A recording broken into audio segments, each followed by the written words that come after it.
All right, guys. Today I'm here with Damon Smith, who I've known as D-man.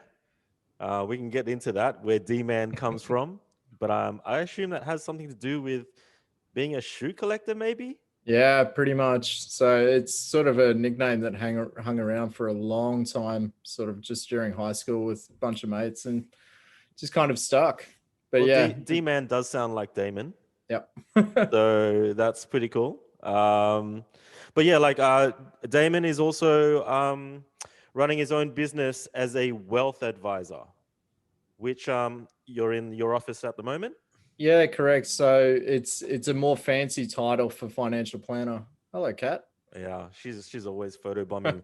But like financial planner, that sounds like it's funny how you're saying it's a more fancy title for financial planner, but Yep. financial planner to me sounds like a pretty fancy title as well. I think Like I don't know what that means. it's got a bad stigma attached to it though. Financial planners, there's not a lot of trust in the industry. Everyone thinks if you're a financial planner, you work for a bank, People and don't you like just banks, do they? no, and you're just churning out the same type of advice and help for clients one after the next. Whereas I think the term wealth advisor probably encapsulates a little bit more about what I do. It's advising on your wealth, and I think wealth versus finance sounds a hell of a lot more sexy. People are way more engaged to talk about how to become Hmm. wealthy, how to protect their wealth than dealing with their finances, which sounds a lot more onerous, and people ignore their finances.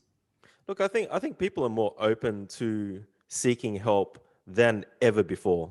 Like myself included, man. When I was growing up, I always thought, anyone who needs to see a therapist or needs to seek advice and kind of, I kind of looked at it as a sign of weakness. Yeah. But then when I actually got into a shit situation in life and I was pretty much forced to see a therapist, Yeah. um, it was great. Like I think people try to, especially guys that I know, try to come across as being so tough and, that whole blokey thing of Yeah. knowing it all. Like guys have this know it all thing. It's it's And, it's like guys that get lost and won't ask for directions. But I'm a guy, I can't ask for directions. and, And and, and it probably comes from being just not confident, right? no, Like that's where it stems from. but this is the crazy thing, that when it comes to money, Mm, no one is really willing to outsource to people that know what they're doing and experienced people. Just like you wouldn't sit there on a Saturday afternoon doing your own dental work, right? hmm You hmm outsource to a Well, dentist. people are these days. That's what's scary though. People are Oh yeah, buying like order hardcore online dental and shit. yeah, all the Invisalign stuff. Yeah, it's There's a lot of craziness out there at the moment. but if your house is on fire, you call the fire brigade, right? Right. Yeah, Right, right, and right. it's funny what you say about guys in particular. Mm, We we get a lot more traction from women. right. So I work with a huge female client base, Mm, and a lot of the conversation with dealing with a husband and wife generally comes from the wife, or hmm and oftentimes I'll only be advising a woman in the relationship and not the man, I, because I he has think, not would you come say, on the board. generally speaking, that most women are better with their finances and men tend to get better at their finances when they have a good woman? Yeah, I 100%. And I think that sometimes a lot of that also comes from sort of a position of a little bit of fear as a woman, to think, okay, if I don't get organized, what happens in the future? What happens if I'm not planned? What happens if I'm not prepared? What if my partner leaves me? What if I lose my Children, too. house? I suppose if you have children, Yep. I think coming from a wealthier Asian family background, it's also quite, I'm generally speaking here, but a lot of Asian parents tend to look after their children Mm, financially so much more than like the typical Australian, yeah. which, I was in high school and hearing that some of my mates were being charged rent. Yeah. And at that point in my life, I was like, wow, I could never imagine my parents wanting to kick me out of the house. Like, it's more like, got to keep it tight. And in some Asian countries, they even have their children get married, and then their wives and stuff move into Yeah, like another maybe little complex within the complex, or it's yeah. like keeping the family tight kind of thing. But I think what's changing, like you said, there are a lot more people getting advice now and wanting to talk about money and talk about their wealth because one, there's big insecurity. You've obviously got COVID, people are losing their jobs, they're worried about their future. Hmm. Um, but especially in Sydney, where you've got such ridiculously high prices for residential property. It's nuts, right? Parents are Every conversation I have with a parent always comes down to we want to prepare for retirement. Okay, that's obvious. Right. But the second one is what do I leave my kids? Yeah. And so much now you have had that shift in mindset of what do I need to do to help prepare my kids to enter the Sydney property market, to buy a place, to have a leg up because it's so hard now. And when you say sort of Mm. Asian parents of the 80s and 90s who were, and a lot of them were first generation where they had come here with not a lot, Yeah, and saw too their right. kids facing a tough go, and they didn't want their kids going through that. Yep.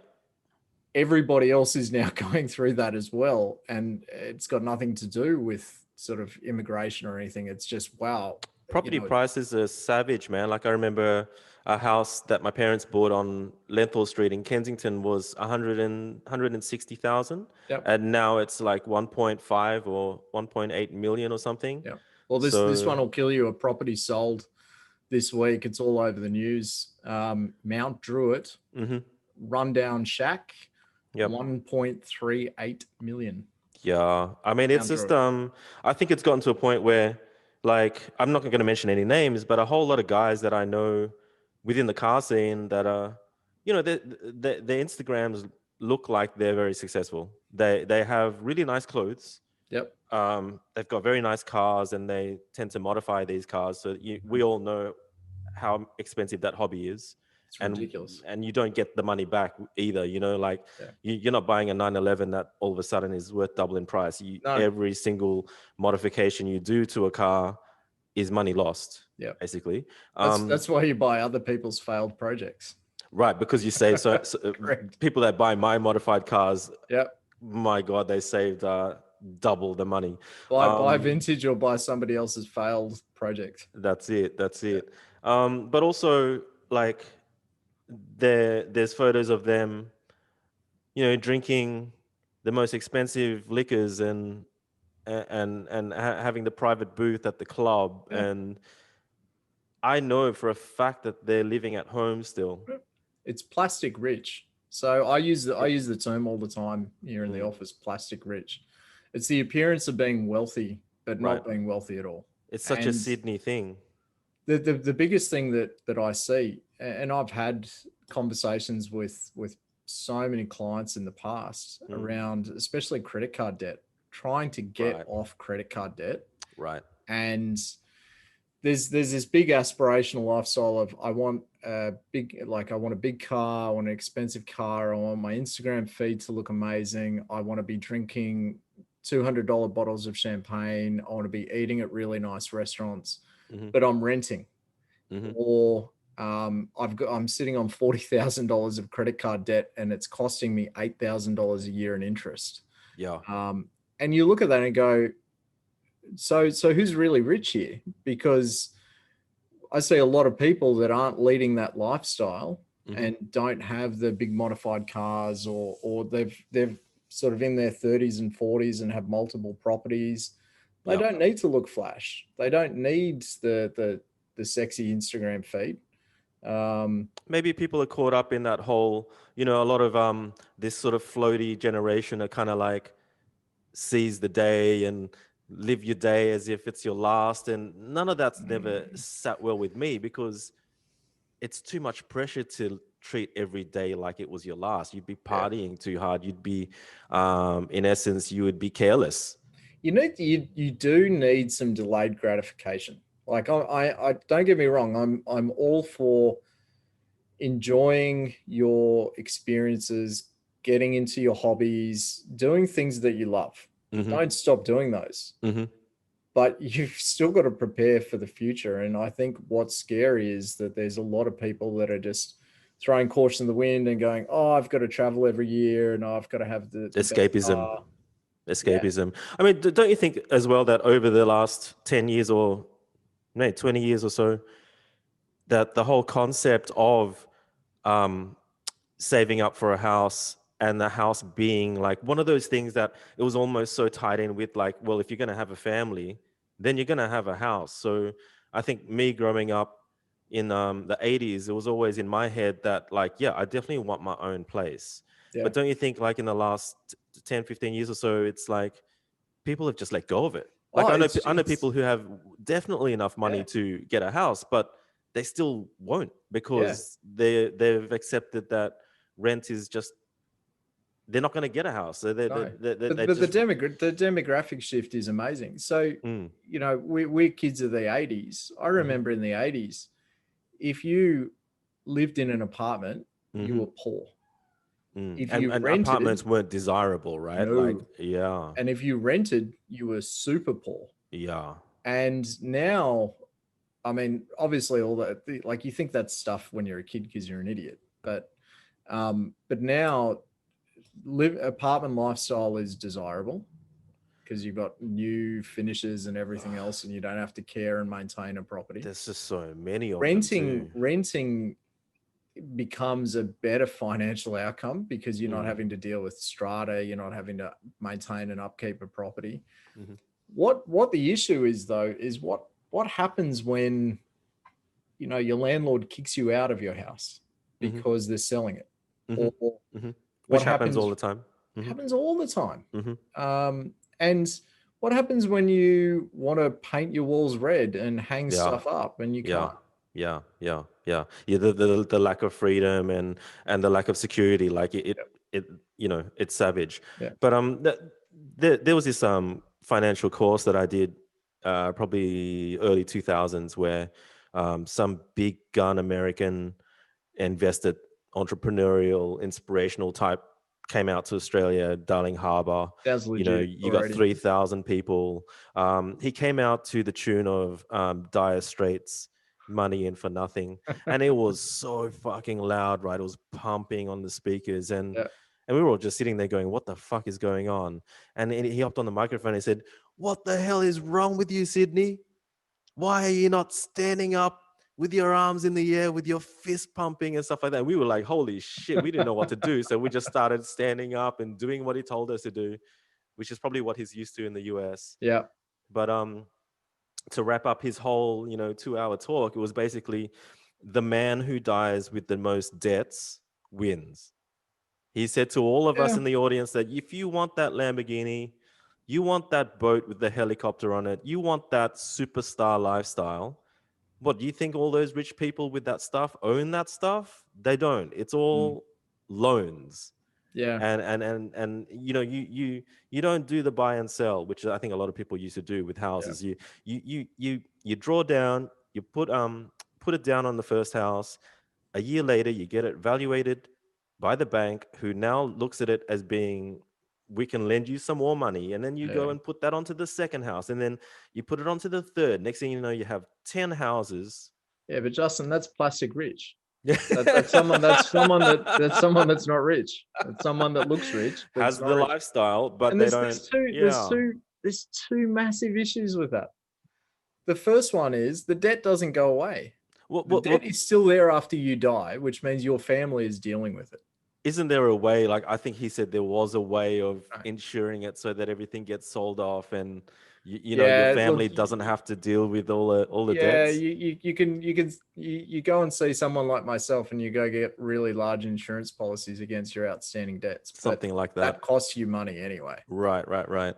And the second thing, which I think is way more interesting and something that no one ever thinks about, and again, this is the difference in what I do, is what about the emotional stress hmm hmm and the mental health issue Hmm. of Hmm. holding that much debt. I know. That's why I couldn't do it myself. Personally, I couldn't do it. I know mates who have gone into the Porsche dealership and then bam, they're like, dude, it's only this much per month that I have to pay. I'm like, it doesn't seem like much, Mm. but I'm not that Thousand kind bucks of a month, person. $2,000 a month. Yeah, I'm not that kind of person. I still have to, I like to own things. Yeah. Whether it's old school or not, I still feel I sleep better at night. But For sure. it's funny you say that, because then I also challenge that issue, which is, it is such an Australian thing. Every single person thinks that the only way to grow wealth is Hmm. investment properties. Mm, So, and everybody goes straight to, oh, I want to retire early, I want to make more money, I've got some money in the bank, and they go straight into solution mode, which in Australia and Sydney in particular is, oh, then I need to buy an investment property. mm. And what you have right now is you've got all these people sitting on investment properties, or they've gone and bought off the plan and Wentworth Point and Rhodes and all these places, Hmm. and they've suddenly worked out, holy shit, this is not the answer. This is not the way that I'm guaranteed to become a property mogul and make a lot of money, because Right.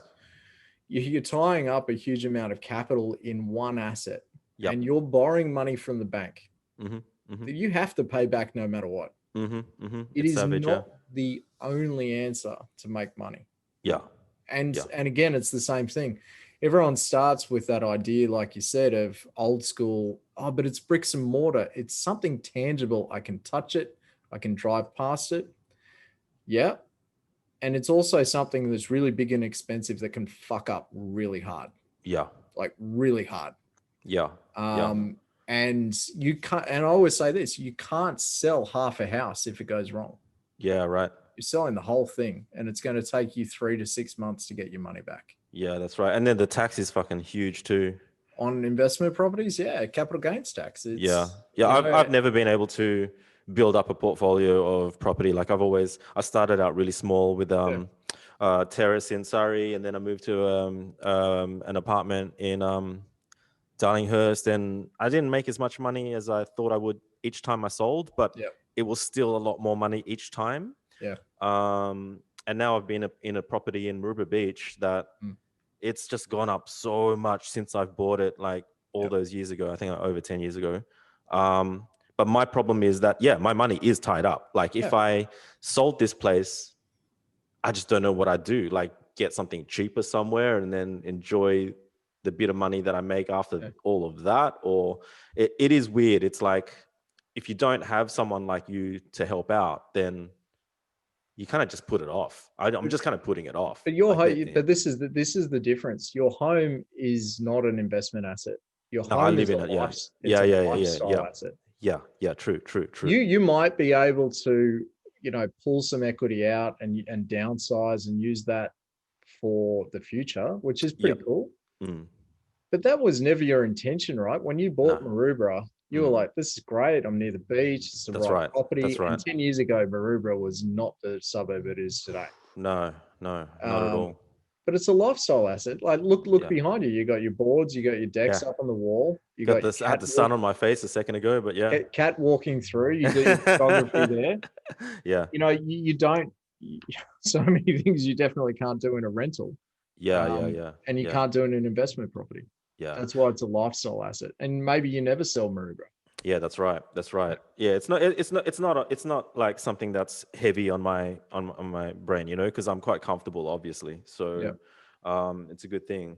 But yeah, I think it's interesting that we're talking about what you do for work and money because, um, it's kind of popped up a little bit in my previous podcast too. And a guy that I had a podcast with the other day, Andrew Hawkins, him and I have Oh, gone from to and Motive. fro. Yeah, from Yeah. Motive, and over social media, we've gone to and fro in the past where I've come across and had something that was really bugging me at the point, and it was like maybe about making so much money with selling Zen products, but then the people buying it weren't necessarily the people that I wanted to be wearing it, Yeah. and or me having a sponsor and then not being happy that the sponsor made sure that I was reporting back statistics every month. And I'm just like, well, fuck, you should be able to trust me doing what I'm doing without having to report. And Yeah. he admitted on the podcast last week that like that was like me shoving a knife into his stomach and twisting it because of how hard he has had to work to get these sponsors. Yeah. And for me to just go, I don't want this sponsor anymore because I don't want to do this work. Yeah, but So that's it, different. People are into different things. You know, no, exactly. your view of money and Mhm, your view of constraints around creative freedom mhm, are mhm. going to be wildly different from the next person to the next person, the next person. And the Right. first question anybody asks someone that does my job is, how much do I need to when I retire?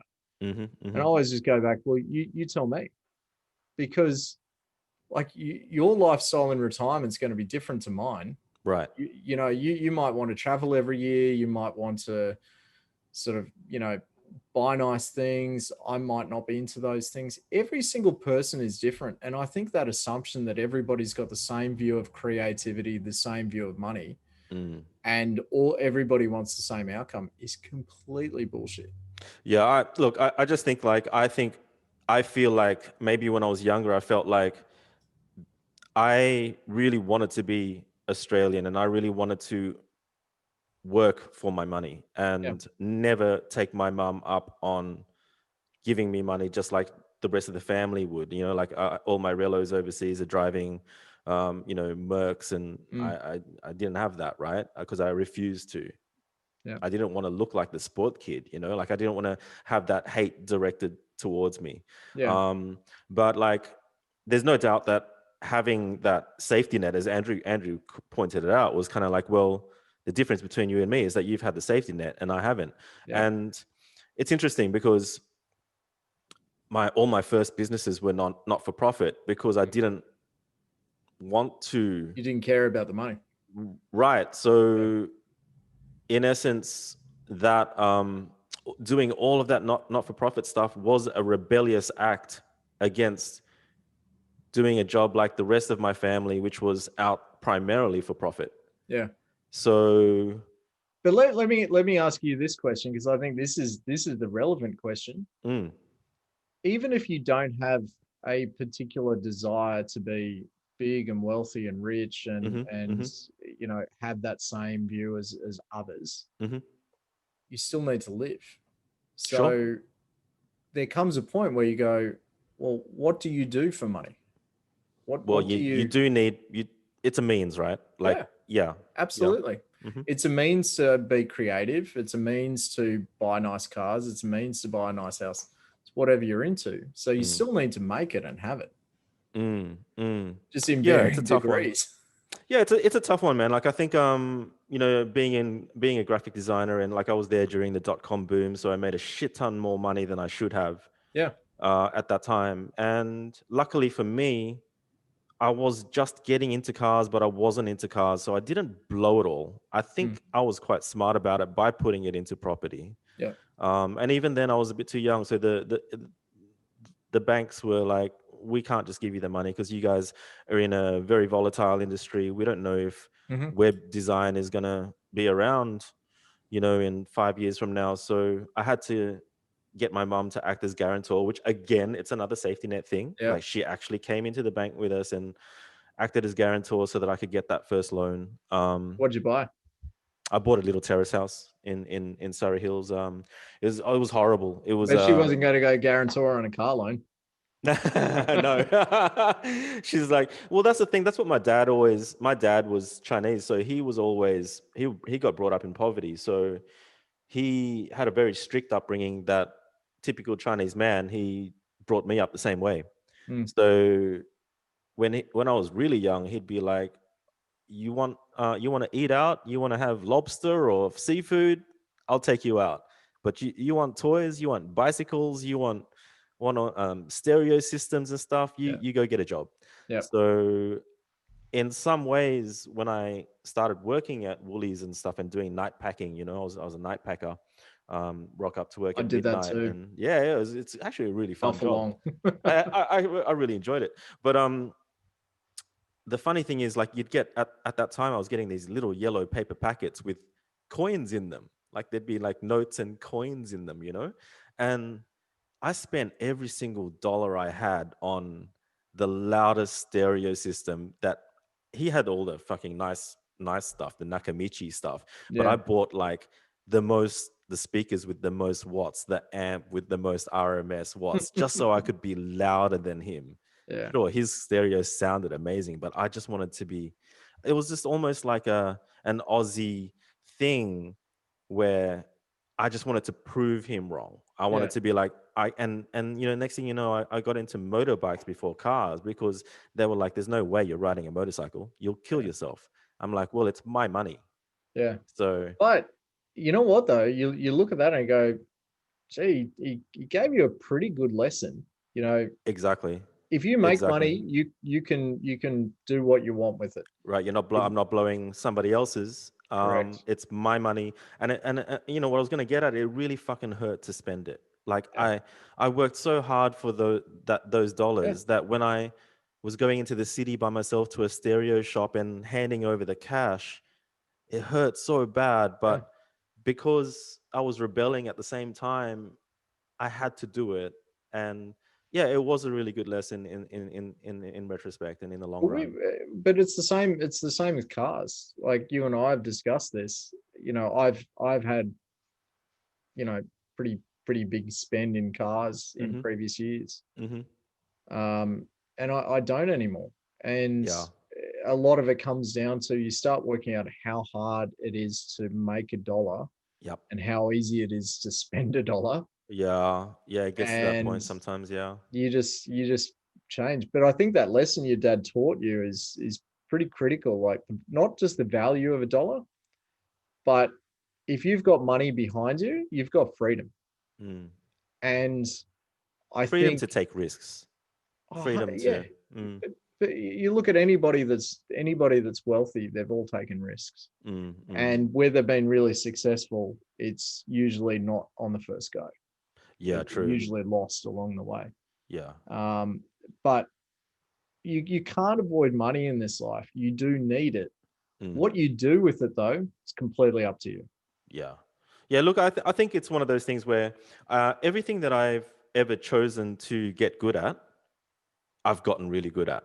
Like, Yeah. I think I've got that competitive nature, right? So, one thing that I've always thought about, like, honestly, for my entire teenage career or like working career till now, is that there might be a day in my life where I actually get good at making money, and that you know, it's almost like cooking. I'm really shit at cooking, but I know that I've got what it takes to get really into it if I Yeah. put my heart into it. But um, money is one of those things where even without trying to make money, I've somehow managed to make money. Yeah, but And that's a byproduct of being good at something. right. And You're then just good at something and the money comes. and the times that the money's come in is when I start to freak out and reject it. So I think I do have a whole lot of issues in my head about money being Yeah. evil, and it's not evil. Like I know now more than ever Mm. that it is not evil. Money on its own isn't. I think learning to compromise what you love, like when okay, I've been lucky to always manage to make money or enough money to survive and live Mm. doing something that I love. But then for an arty type like me, it's confusing when you start to compromise a lot. You know, when your creativity gets stifled or compromised to a point where it's the money that is directly the reason as to why you're compromising. So But that's exactly the point. How far will you go to make money? yeah. And what do you give up to make the next dollar? And Mm. those are choices people make, and it's going to depend on your own moral compass, right? And also depends on how much you want to make and what your goals are and what you want to do with your life. I think I, saving is really hard for people, though. In general, like when you talk about money, instantly people think, you know, it's funny that even your savings account. I don't even know why they call it your savings it's a card because spendings basically account. it's a spend. It's not Right, a savings account. right, and it's like, But that's the difference between, people that are enlightened work out that to make real wealth, mm, it's not through saving, it's through investing. Yeah. And Okay. they're two Mm, remarkably different things. mm, mm, Saving is you mm. put your money in a bank account, you're It's just lending the sitting there. money to a bank and hoping that they give you some interest in return. Mm-hmm. Right now, that's very, very low single digits. Mm-hmm. But being an investor, that's where you create much bigger wealth, and that your upside is not so much capped at what a bank is going to pay you. Yeah. And investing isn't just stocks and property and international shares and bonds. Investing can also be investing in your own business. And I know it sounds completely wanky, but investing in your education and investing in, you know, putting yourself in a better position for your business, all of these different things, um, versus saving has got very limited upside, Mm. and savings accounts are just for spending. Yeah. That's interesting. Hey, because the saving thing is old school. Like I only just mentioned it because it's an old school thing that's just lurked Yep. around in my head, you know? And you're right. Like I think I meet a lot of young people, like with photography, even I shoot escorts who can make 15, 20K a week, but Yep. then they are blowing it on, you know, $5,000 trench coats Yeah. or whatever. And it's like, I do sort of suggest sometimes that maybe they should make sure they don't just blow it all, you know? But it's interesting you bring that up because a certain bank that shall remain nameless is having issues within the sex industry this week, Okay. around the clients that they will actually bank, Yeah, yeah. within the industry and what they won't. Yeah, But the other they have a hard time. but the other thing is, like, you've got to look at that industry like anything else. It's a services consulting industry, right? Mm-hmm. How long does it last for? How Yeah, long can you yeah, do that's right. that job before you Yeah, have to that's right. transition into something different? Mm-hmm. Mm-hmm. And you've got to prepare. Like, going out and buying yourself really nice shoes, great handbags, and a nice car, Mm, it's plastic rich. mm. It's therapy. Having It's retail having a therapy. home, having a monster superannuation account, having an investment portfolio that's growing, Mm, and being completely unconstrained and going, I'm free because mm, I'm not tied to a job. I'm not tied to a paycheck. I'm mm. free and I can do whatever I want. That's true wealth. Yeah. And people in those types of jobs where they're doing a job and just blowing it, it's plastic rich. They look Mm. great on the outside. Put something away. That's can you be doing that job into to 65 or 70? Well, that's the thing. I don't think people think that far Maybe. ahead, man. I don't think like, I think where once upon a time life was so much, this is going to sound really cliche, but life really was so much simpler. Yeah, of It course. just so was. And now it's like, I feel like where a lot of people place their values, Yeah. it's like you only have so many fucking values to place, but Yeah. it's all over the shop. It's like, they Yeah, feel but like they can adjust their values at a whim, but you can't. It's like, you know, values make the person, you know. So it's again, interesting. to sound like super old blokes, you think about when we were going to school Mm, and there was no social media. no. If you wanted to date a girl, you picked up the phone and had to hopefully not speak to her parents. Or you did sometimes, and you Yeah. And you embarrassingly had to had ask for her. yeah, Yeah, exactly. And you had real friends and you rode yeah, bikes. yeah. And nowadays everything has been bastardized by social media, image, money. Mm-hmm. And one of the things that sort of what I do every day goes back to the heart of is just what floats your boat, what actually interests you, what will make you happy, and how do you pay for that? Mm, And that's really what's way more important than how many likes you get, how many shares you get. It all comes down to what is actually going to make you happy, and taking that bastardization away from it. Yeah, life has gotten way more complicated, mm-hmm. but making it simple and taking away the solutions and just getting back to the question, which is what is going to make you happy? If it's a $15,000 trench coat, okay, maybe that's what you're into. Mm-hmm. But Mm-hmm. if it's being able to afford a $15,000 trench coat whenever I want and not Without having it to work, hurting you. Yeah. Mm-hmm. yep. And it's like the lesson your dad taught you. You want a motorbike, you pay for it yourself. You want stereos, you pay for it yourself. Mm. And at that time when you were buying that stuff, it was hurting you, right? Mm-hmm. So what's going to make you happy when you can buy things and it doesn't hurt you at all? Yeah. Look, Or you can, yeah, I'm hearing what you're saying. I just think it might be very difficult, where it is probably very difficult for people to value what you're saying, because it's very easy these days to just put something that sounds good but put it off. Like, I yeah, just think it's so easy to get distracted, and it's so easy to fit in with this thing that everybody else is on this train, so I'm going to be on this train. yep. So um And not just that, all the stuff that I'm talking about, hmm. we're talking about marathon versus sprint. Yeah. Yeah, which is really hard for people, because Yeah, they can't even tell what they're going to be doing next year, right? yeah. Like, a lot of people can't even project, or I mean, it's even worse than that, to be honest. Like, a lot of people that I know that ask me questions like, how do you do what you do, and how can you be so into what you're into? They're not even publishing yet. Like, they're still an embryo kind of stage, because Yeah. they're not even, like, they hate their jobs. Like, they hate it. But Mm. it's like they spend so much energy just talking about how much they hate it, as opposed to maybe doing Doing something about something it. about it. Yeah. Yeah, which I think is like, it's a running common theme for Yeah. me and the people that I'm in touch with.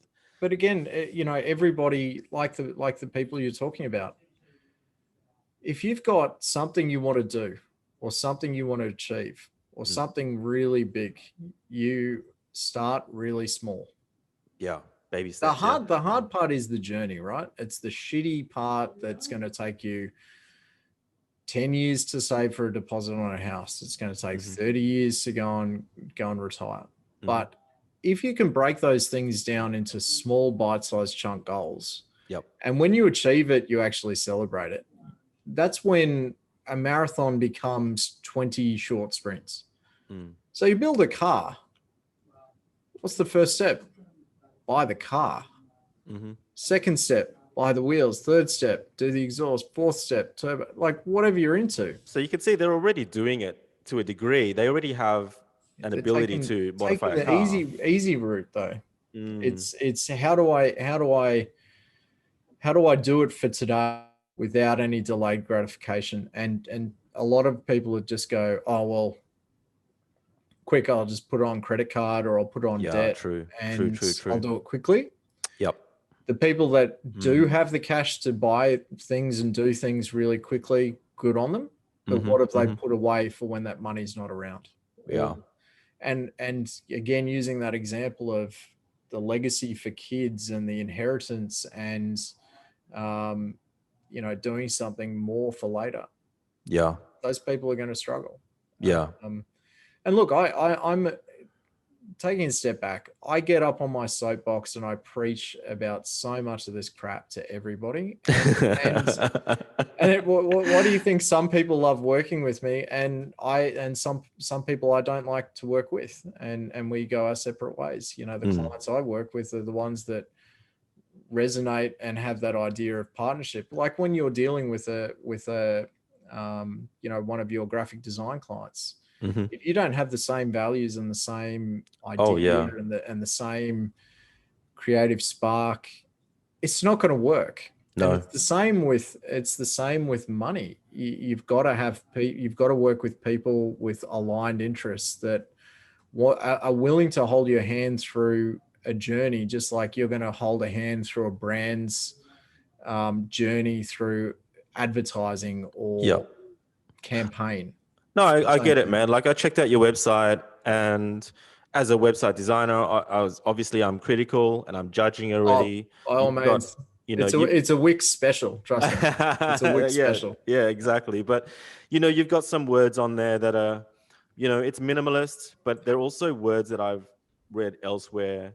Um, it's quite obvious as well that, even though, yeah, you are we, because you have two staff, but that using that language of it, this has been around since I was a web designer from the late 90s, but it's quite easy to catch out back then, especially where someone was running a design company, one person, Yeah. and they'd be using that kind of we, but then you get to one paragraph somewhere where it says I, and you're like, but you get down to the bottom of your page, there's a photo of you, good photo, by the way. Thank you. And it's your name, your mobile details. So there's the we, there's the I, and it's difficult, right? Because without like being referred to by somebody else, word of mouth is still the best in my opinion. To be honest with you, I've never had it, and this is interesting. I've never had anybody find me from my website. I never will. There you go. Like I just think like that is part of this, something that you just have to sort of have. It's a business card. Right. That's all it is. It shows that first of all, I hardly wear suits anymore. One, it shows that I can actually wear a suit. In a photo. It's got my contact details. And this is a company that is we do have, I've got 2 staff that work. Yeah, you mentioned that to me. Yeah. But also at the end of the day, I am the one on the line. So I am the authorized rep. I am the advisor.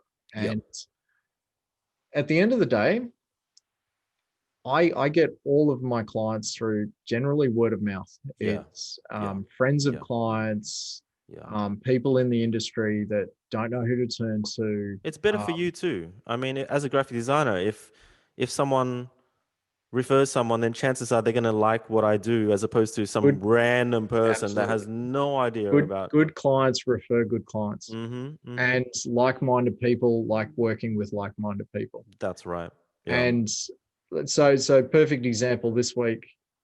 We've been referred 3 clients. And they've all come through really different channels as well, like clients, industry colleagues. And, none of them would have gone on the website. None of them found me through search. None of them found me through ASIC Finder Planner. They've all sort of found me that way. And again, it's word of mouth.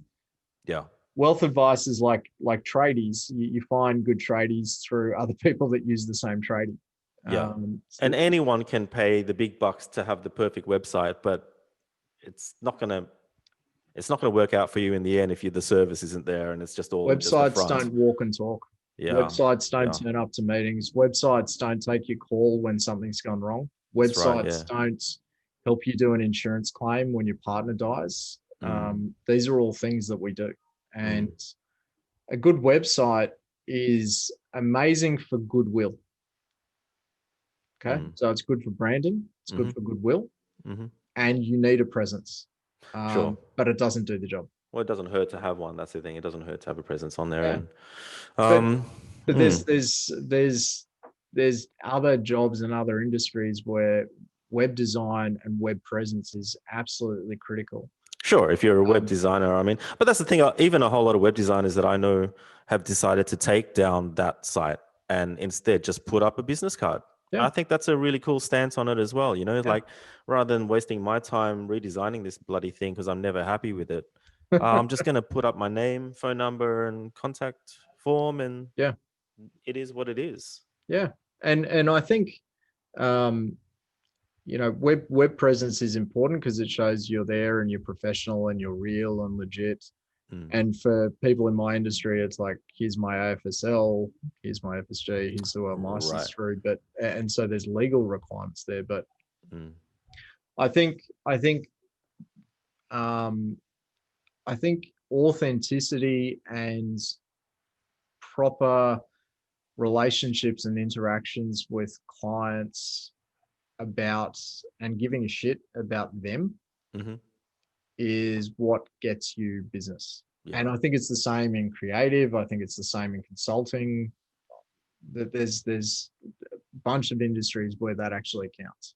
Yeah, look, I think it's harder for some industries than others, and I think you're in you're in an industry where it's not like a cool thing for people to be plastered all over their social media. And if you were to create an Instagram account, it's going to be really hard to get like tons of followers to follow this stuff that you're posting. And Yeah. But at the same time, I'm glad that you've come on this podcast. And I know we could have talked about cars, we could have talked about shoes, we could Man, have talked oh, about having kids and your family and all of that stuff. yeah. And there's so many things that, How I've wasted so much money on shoes and cars in the past. I've actually made money on cars, which is surprising. well, it can happen. It can happen. And someone that's as savvy as you are with money is probably not so surprising. On the cars, I've been lucky, not savvy. Yeah. Very, very Yeah. lucky. Yeah, Everyone it's can do with a bit of luck, man. yeah. But look, thanks for your time. I know you're busy and you've got another meeting, so let's wrap it up. But I really appreciate just being able to talk openly about money. With someone who's not going to judge me for my views either. Like I think I like how we talked about what my dad taught me when I was young, and you've given me a different perspective on it. That's going to get me thinking about that a little Just, bit more, for the rest of the day. just because you have one perspective on money that's Mm, different to another's mm. doesn't make it wrong. No, no, no. I no, It's look, I also think it's changing. Like I think sometimes just voicing it out like this is the mirror you need sometimes. yeah, Like sometimes I feel like I always feel like it's better out than in. But sometimes I don't know that I'm wrong, or I don't know that I'm stopping myself or potentially not progressing unless I do get it out, listen to it back and just go, shit, okay. yeah. But you know what? Feelings are what feelings are. You can't argue against them. Mm, And like I said, your view of money being different to somebody else's is fine. That's just your yeah. view. Yeah, All I that's would right. say is money can empower you to do some amazing things. Mm, Whether it's selfishly buying a car, drinking nice wine, eating at nice restaurants, buying nice trench coats, yeah, or giving money to charity or that's right. doing something good in your community. Just Money is it's freedom. potential. It's potential. Yeah. And, like I have been in severe debt a few times in my life. And yeah, if I look back on it, it was never fun. Like, oh my God, No. the just when you lose all your drive and you lose logic as well, Yeah. like when you lose both drive and logic, it's like trying to scrounge around for that extra few $100s. Mm. And when you finally do scrounge and get it, and how quickly it disappears because Yep. it's going into something that's a hole. Yeah. um and just doing stupid shit too, like getting parking fines or whatever, and Yep. like it's literally just taking a few $100s and throwing it Four in the four dollar gutter. $4 cappuccinos. It's easy. Drugs, I was about to say, like Well, that's like same, drugs same. too, Yeah. that's the thing, like all these unnecessary things that, like just even recently my credit card got hacked and they sent me out a new one. And before long, I was like getting all these emails and shit from people saying, "Oh,